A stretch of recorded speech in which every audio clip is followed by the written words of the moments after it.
Welcome back to Sexy and Geeky. I just watched Hard Candy.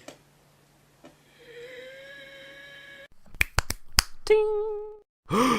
So after watching Beyond Two Stars be a pile of crap, I wanted to see what Ellen Page is actually known for, what she was really good in. So I looked up the first thing that had her in that was on Netflix, and it was Hard Candy. A very different type of thing. Actually, potentially the complete opposite. Beyond Two Souls goes completely over the top with its number of locations, number of concepts, number of realities and worlds and different things like that, number of actors and characters and locations and sets and different ages of the characters. It's just all over the place. Hard Candy is practically a student film.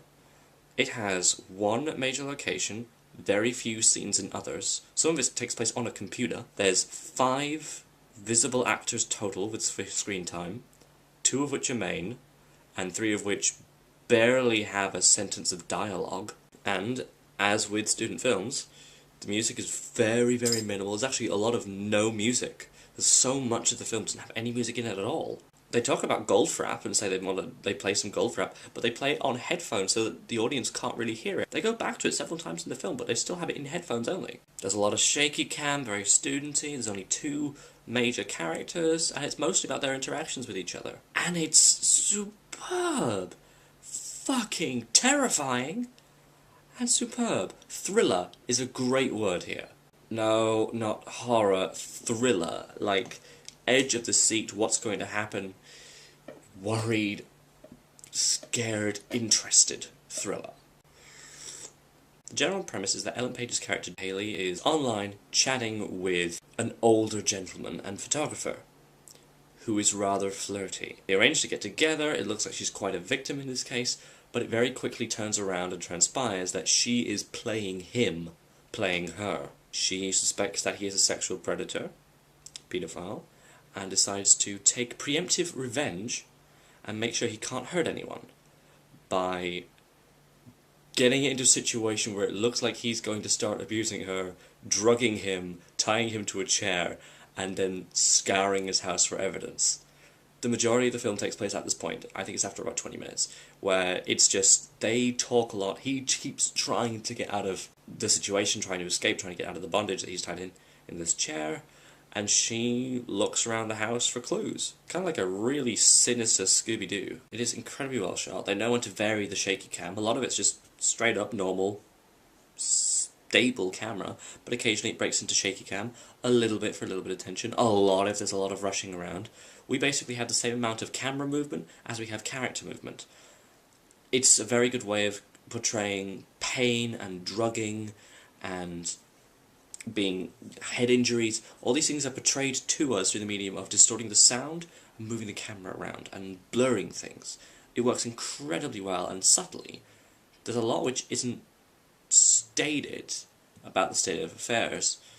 They just get on with it. Ellen Page's character is a fantastic psychopath, and she plays her very well. She makes up emotions, she breaks character, she goes in and out of being vulnerable and being aggressive and being completely, totally stoic. No emotions, psychopath. Actually joking about the horrible things that she's doing to this man, and only to torture him further. It's fascinating to watch. Meanwhile, Patrick Wilson's character, Jeff, goes from being, yeah, we want him to suffer, he's so vindictive, look at him, to being a victim, to being desperate, and his emotional changes, they're very different states of mind, but they're all very clearly the same character, and that works really well. We don't get to see people with that kind of dimension and desperation in a lot of films these days. They all have to be quite mono, otherwise people tend to complain that the characters are inconsistent. Hugh, Rex and Gwen from Torchwood, who change their emotions and states of mind at the drop of a hat, and it's not really linkable as the same character, and it's inconsistent. In this film, though, Jeff is fantastically the same person, put in different scenarios and terrible situations. If you don't like really gritty, dark, and suspenseful films, or films that tackle the topic of vengeance, vigilantism, pedophilia, child abuse, and ill states of mental health, you're really not gonna like this one. But if you like incredibly well-made things that are terrifying, interesting, and raise a lot of very strange questions, then yeah, totally give Hard Candy a watch. It is good. Like, for level of creepiness here, the director David Slade, his main other works include several episodes of Hannibal, creepy as hell, Breaking Bad, incredibly good and very sinister, and 30 Days of Night, very gory. Also, Twilight Saga Eclipse, but you've got to earn money from somewhere, right? Ding! Brief update, I am cutting 15 to 20 minutes out of this review because I go into massive spoiler detail and way more discussion than I wanted to within the amount of time. It's about 6 minutes now, it would have been about 25. So I'm working on a much more bigger, much more in-depth, much more spoilery review that is coming. But for now, seriously, watch Hard Candy if you are of the right disposition for it. It's really, really damn good. It's on Netflix. And maybe we should do it like a book club.